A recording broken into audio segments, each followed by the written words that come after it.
देव साहब और गीता जी, गीता बाली, आई rate her as one of the finest actress we have ever produced. साथ काम कर रहे थे. ये बात है फिल्म जाल की शूटिंग के वक्त की.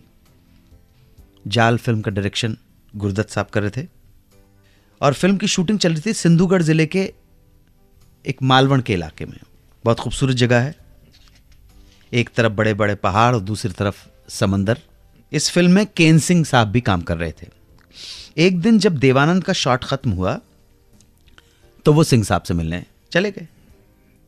जब देवानंद केन सिंह के रूम के अंदर गए तब उन्होंने देखा कि वो अपनी सीट पर बैठे कुछ पी रहे थे. उन्हें देखकर देव साहब ने उनसे पूछा कि काका ये क्या पी रहे हो. तो केन सिंह साहब ने अपना ग्लास उठाते हुए कहा कि इसे फैनी कहते हैं और एक ग्लास देव साहब के आगे बढ़ा दिया. देव साहब बोले कि काका आपको मालूम है शराब नहीं पीता. केन सिंह साहब ने कहा देव ये शराब नहीं ये अमृत है. एक काम करो ज्यादा मत पियो, बस कुछ बूंदे ही चख लो और फिर देखना शूटिंग करते हुए कितना आनंद आएगा. देव साहब इस प्रेशर के आगे झुक गए और जहां कुछ बूंदे चखने की बात हुई थी वहां देव साहब ने फैनी के 2 पूरे भरे हुए गिलास गटक डाले. फैनी चढ़ गई, हाथ हिलने लगे, सर चक्कर खाने लगा.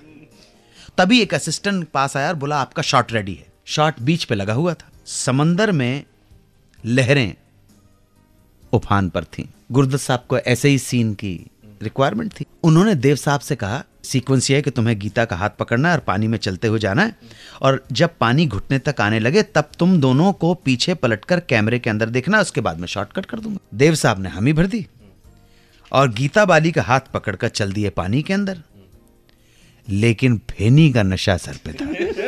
अब वापस जब कभी आप फिल्म जाल को देखें तो गौर करिएगा कि देवानंद गीता बाली के साथ इस सीन में भाग रहे हैं जबकि गुरदत्त ने उन्हें चलने के लिए कहा था, आराम से चलते हुए जाओ.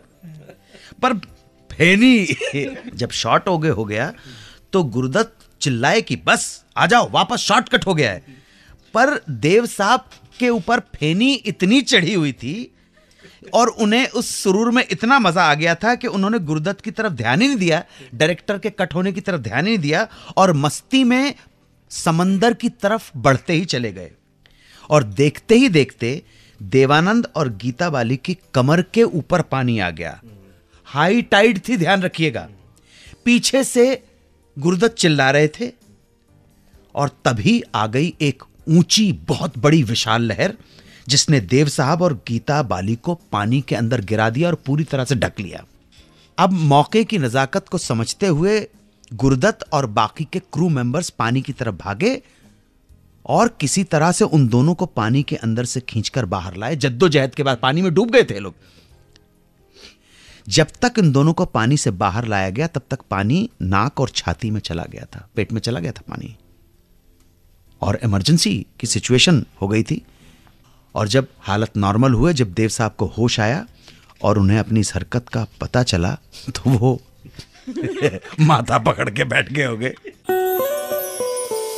92.7 बिग FM पर सुनते रहिए सुहाना सफर विद अनु कपूर.